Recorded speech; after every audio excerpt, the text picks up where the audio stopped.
key thing about bare-knuckle boxing. Sometimes you have to condition your hands, you know, on the bag. You don't overdo it to the point where you hurt yourself. It's about a rational progression. You know, you'll work yourself up to the point where you can throw full power shots in the bag. Do not rush it.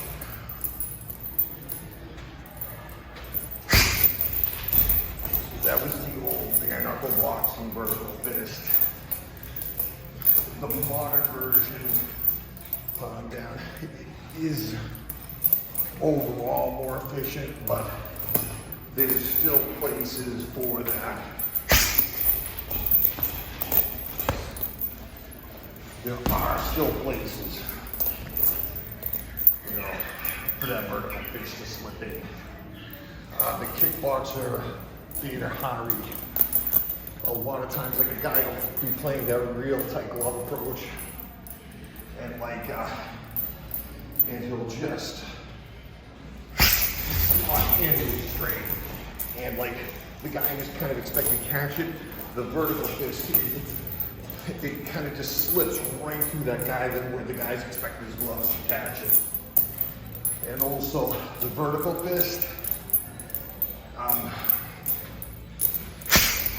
the mechanics are just slightly different, and people just don't read it the same way. Like, if he has you timed, if he has you timed and figured out on your cross, he's reading it, and then all of a sudden, you know, it's a vertical fist. For some reason, their eyes don't pick it up the same way, and you can just slip them in. Mechanically, one issue with it is I am blown away by how much of a difference getting hit going from here to here is. It doesn't seem like it would be that much, but if you actually spar with it, this to this is a huge number of punches you eat that just for some reason, it doesn't even make sense, but like,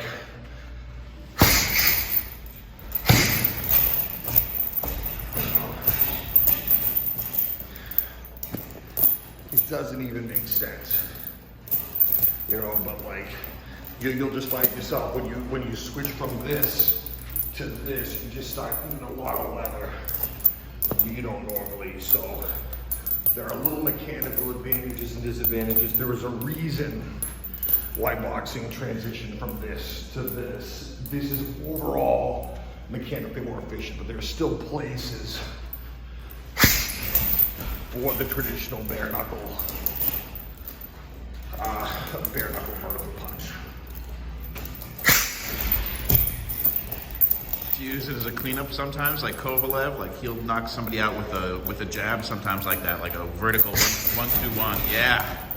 You know, I've seen some of the stuff. I have not seen that specifically. He does some really brilliant creative stuff. So I'll have to kind of look that up. Or if you just link it to me. You know, I study all the masters. I study everything.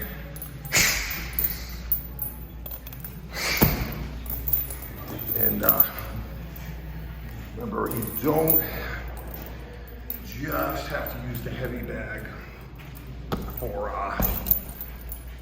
you just don't just have to hit the heavy bag for striking. Like, you know, you're moving everything, then you do a level change, you know, and just driving.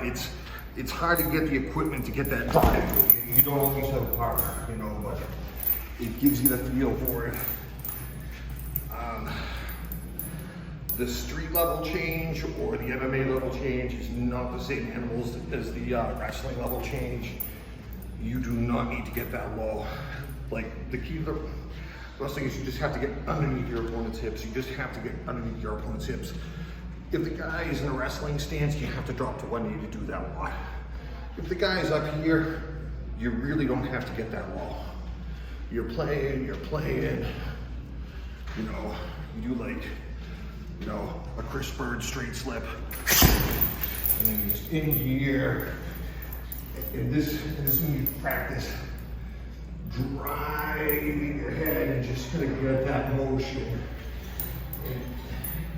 And that jab step, that feeling of getting that habit of just driving across. You know, so you're playing. You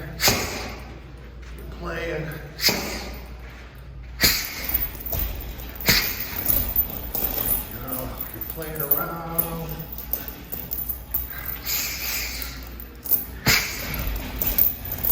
Different looks and like different things. You know, that straight comes at you. You know, and you're just not practically gonna have a training partner around often enough. You're not gonna have a training partner around often enough to do the amount of drilling you want to do to just get that down. So this is a good thing.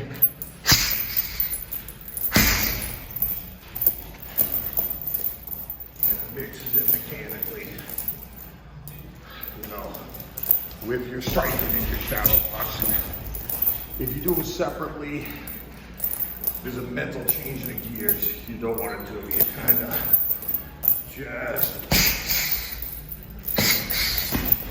want it seamless in your head. So they're the same thing. Like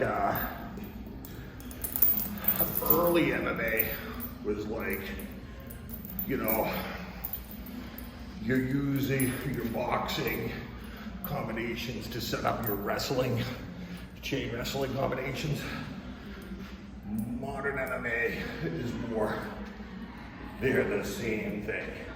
They're all flowing together.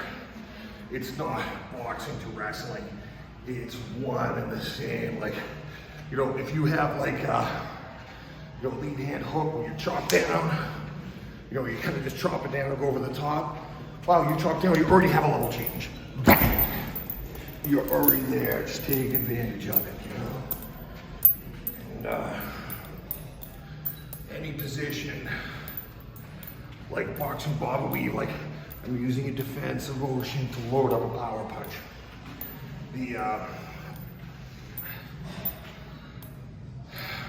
I'm using a defensive motion to load up a power punch.